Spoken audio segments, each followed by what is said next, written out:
Good morning and again welcome back to my another new vlog. গরমকালকে tata bye bye বলে শীতকাল কিন্তু চলে এসছে। শীতকালের সবচেয়ে এনজয়েবল ব্যাপার সেটা হচ্ছে সকালবেলার বাইরের মিষ্টি রোদ। মিষ্টি মিষ্টি রোদের সাথে সুন্দর একটা দিন শুরু করতে যাচ্ছি। সেই সাথে আজকে সারাদিন কী করলাম সেটা তোমাদের সাথে শেয়ার করব। শুধু তো মিষ্টি রোদ দেখলে পেট ভরবে না, সেই সাথে কিছু খেতেও হবে। সকালবেলায় ঘুম থেকে উঠে দেখি আম্মু আমার পছন্দের পরোটা আর হালুয়া বানিয়েছে। আগে ব্রেকফাস্ট করব, পরে বাকি কাজ। হালুয়াটা অনেক বেশি মজা হয়েছিল, অনেক বেশি করে নারকেল দেওয়া হয়েছিল হালুয়াটাতে।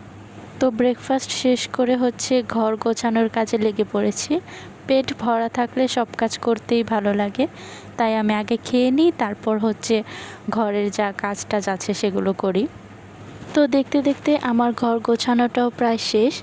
ঘর গোছানো থাকলে মনটাও একদম রিফ্রেশ লাগে, শরীরটাও অনেকটা রিফ্রেশ লাগে।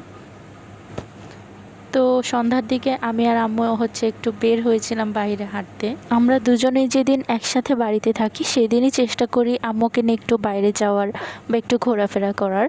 মাঝে মাঝে ঘুরলেও কিন্তু মনটা অনেকটা রিফ্রেশ লাগে।